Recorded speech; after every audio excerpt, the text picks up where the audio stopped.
ঘৰ ক'ত বুলি ক'লা?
প্ৰথমবাৰৰ বাবে মহিলা ক্ৰিকেট দল এইবাৰ ৰাজ্যিক ভিত্তিৰ যি টুৰ্ণামেণ্ট তাত যোগদান কৰিব আৰু এইটো আমাৰ কাৰণে কলিয়াবৰৰ কাৰণে এটা অতি উল্লেখযোগ্য কথা হৈছে আৰু আমি আশা কৰিছোঁ তেওঁলোকে ভাল প্ৰদৰ্শন কৰিব আৰু ভৱিষ্যতৰ কাৰণে তেওঁলোকে এক সাহস পদক্ষেপৰে আগবাঢ়ি যাব পাৰিব।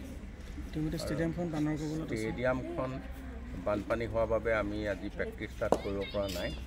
আমি ইতিমধ্যে পানী ওলাই গৈছে। আমি অতি সোনকালে ষ্টেডিয়ামখন খেলাৰ উপযোগী কৰি তুলিম।